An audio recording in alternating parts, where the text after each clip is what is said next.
के मद्रुम योग कैसे बनता है। ठीक है, के मद्रुम योग ये एक दोष है, इसको अच्छा नहीं मानते हैं। ये चंद्रमा से बनता है। तो कैसे बनता है, जैसे ये कालपुरुष से है स्टार्ट, आपका 1 नंबर से मेष लग्न से। ठीक है, समझाने के लिए मैंने बताया। वैसे यहाँ पे कोई भी नंबर और भी हो सकते हैं, भाव यही रहते हैं, 1 से 12 तक भाव यही रहेंगे। ये लग्न है तो ये लग्न ही रहेगा, ये सेकंड, ये थर्ड, ये फोर्थ, ये भाव यही रहते हैं, नंबर चेंज हो जाते हैं राशि के हिसाब से। तो मैंने 1 नंबर से स्टार्ट किया मेष लग्न से। ठीक है, समझाने के लिए। अब ये कैसे बनता, मान लीजिए चंद्रमा आपका यहाँ पर बैठा है।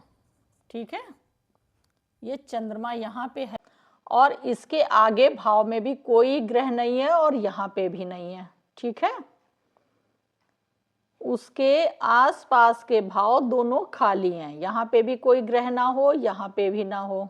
ठीक है, और चंद्रमा अकेला यहाँ बैठा हो और किसी ग्रह की दृष्टि भी ना हो। ठीक है, तो इसको केमद्रुम योग कहते हैं। ये एक बहुत ही बुरा योग है, इसको अच्छा नहीं मानते हैं। जिस जातक की कुंडली में होगा तो चंद्रमा किसका है, चंद्रमा आपका मन है। ठीक है, और आपकी माँ है, इससे देखते हैं माँ का। तो मान लीजिए अब ये चौथे भाव में बना है, तो चौथा किसका होता है, माँ का होता है।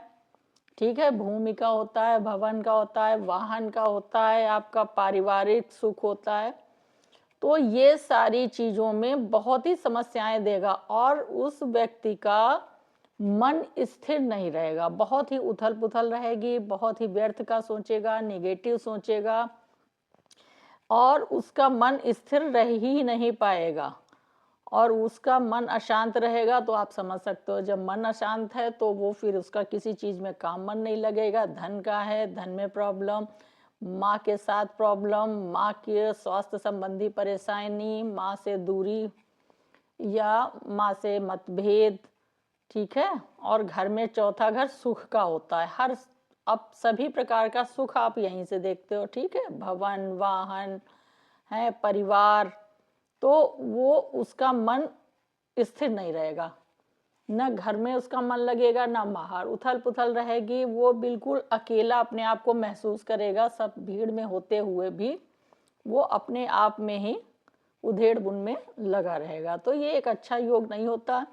ये मैंने चौथे भाव, मान लीजिए अब यहाँ ना होके आपका अगर पंचम भाव में बैठा है, तो पंचम जिस चीज का है, ठीक है, यहाँ से प्रेम देखते हैं, संतान देखते हैं, शिक्षा देखते हैं, क्रिएटिविटी देखते हैं। ठीक है, तो सारी चीज़ों में प्रॉब्लम आएगी और जो जिन चीज़ों का कारक है चंद्रमा, उसमें प्रॉब्लम देगा।